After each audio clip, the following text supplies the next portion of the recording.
Friends, మా organisation amravati.bricks.com. మేము అమరావతిలో రియల్ ఎస్టేట్ సర్వీసెస్ ప్రొవైడ్ చేస్తాం. త్వరలోనే మా వెబ్సైట్ లాంచ్ అవబోతుంది.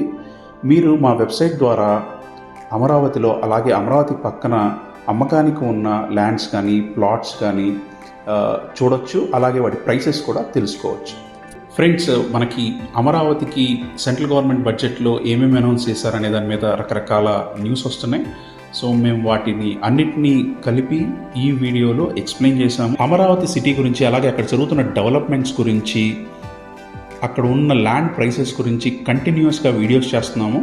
మీకు అమరావతి గురించి కంటిన్యూస్ అప్డేట్స్ కావాలంటే మా ఛానల్ సబ్స్క్రైబ్ చేసుకోండి. 23 జూలైన సెంట్రల్ గవర్నమెంట్ వాళ్ళు ఈ సంవత్సరానికి బడ్జెట్ అనౌన్స్ చేశారు. అలాగే ఆ తర్వాత రోజున రైల్వే బడ్జెట్ కూడా అనౌన్స్ చేశారు. అమరావతికి ఈ బడ్జెట్లో 15,000 crores ఫండ్ అనౌన్స్ చేశారు. ఈ ఫండ్ అమరావతిలో ఆగిపోయిన అలాగే స్టార్ట్ అవ్వబోతున్న డెవలప్మెంట్స్ కోసం ఉపయోగపడుతుంది. అమరావతిలో ఆల్రెడీ ఐపీఎస్ ఆఫీసర్స్ బిల్డింగ్స్ కానీ, అలాగే ఎమ్మెల్యే ఎమ్మెల్సీ బిల్డింగ్స్ కానీ, గ్రూప్ 1 గ్రూప్ 3 ఆఫీసర్స్ బిల్డింగ్స్ కానీ చాలా వరకు కంప్లీట్ అయినాయి. అవి ఈ సంవత్సరంలో పూర్తిగా కంప్లీట్ చేయడానికి, అలాగే పర్మనెంట్ సెక్రటేరియట్, అసెంబ్లీ, హైకోర్టు వాటి కన్స్ట్రక్షన్ని ఈ ఇయర్లో బాగా ప్రోగ్రెస్ చేయడానికి, అమరావతిలో మేజర్గా రోడ్స్ ఇన్ఫ్రాస్ట్రక్చర్ అనేది మెయిన్, అవి స్టార్ట్ చేయడానికి, వాటి డెవలప్మెంట్ని బాగా కంటిన్యూ చేయడానికి ఇయర్లో ఈ ఫండ్ ఉపయోగపడుతుంది. సెంట్రల్ గవర్నమెంట్ వాళ్ళు అమరావతి ఇంకా ఎటువంటి సహాయం కావాలన్నా కూడా చేస్తామని అనౌన్స్ చేశారు. అలాగే సెకండ్ది Amaravati outer ring road. Already Amaravati outer ring రోడ్ని సెంట్రల్ గవర్నమెంటే పూర్తిగా ల్యాండ్ ఎక్విజిషన్తో పాటు కన్స్ట్రక్షన్ టోటల్గా సెంట్రల్ గవర్నమెంట్ వాళ్ళే ఫండ్ చేస్తామని చెప్పారు.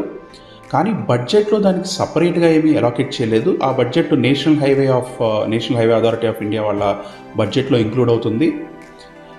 సెంట్రల్ గవర్నమెంట్ వాళ్ళు డీటెయిల్ ప్రాజెక్ట్ రిపోర్ట్ తయారు చేయమని అడిగారు. అది ఒకసారి కంప్లీట్ అయిన తర్వాత ఇమీడియట్గా ఎంత ఫండ్ రిలీజ్ చేస్తామనేది అప్పుడు అనౌన్స్ చేస్తారు. నెక్స్ట్ది Amaravati railway line. Central government వాళ్ళు ఈ రైల్వే బడ్జెట్లో ఆంధ్రప్రదేశ్కి 9,151 crores అనౌన్స్ చేశారు. వీటిలో అమరావతి రైల్వే లైన్ లేదు. దానికి బడ్జెట్ సపరేట్గా ఉంటుంది. అమరావతి రైల్వే లైన్ కృష్ణా జిల్లా నుంచి గుంటూరు జిల్లా కొప్పురావూరు వరకు ఉండే ఈ రైల్వే లైన్ 56.8 kilometers ఉంటుంది. దీనికి బడ్జెట్ 2,047 crores ఎస్టిమేట్ చేశారు.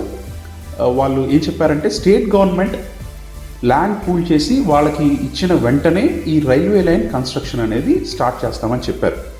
సో మనకి ఇక్కడ 9,151 crores కూడా అనౌన్స్ చేసిన దాంట్లో ఎక్కువ గుంటూరుకి కనెక్టివిటీ, అలాగే విజయవాడకి రైల్వే లైన్ కనెక్టివిటీని ఇంప్రూవ్ చేయడం, అలాగే విజయవాడకి వందే భారత్ బెంగళూరు నుంచి స్పెషల్గా వేయటం, అలాగే విజయవాడ స్టేషన్ని డెవలప్ చేయడం అనేవి కూడా ఇవి అమరావతికి కనెక్టివిటీని ఇంప్రూవ్ చేసే విధంగా ఉపయోగపడతాయి. సో ఫ్రెండ్స్, ఇవి అమరావతి రిలేటెడ్గా సెంట్రల్ గవర్నమెంట్ ఈ బడ్జెట్లో అనౌన్స్ చేసిన ఫండ్స్. ఈ ఫండ్స్ వల్ల అమరావతి డెవలప్మెంట్ అనేది ఫాస్ట్గా జరిగిద్దని అయితే మనం ఎక్స్పెక్ట్ చేయొచ్చు. Thank you friends.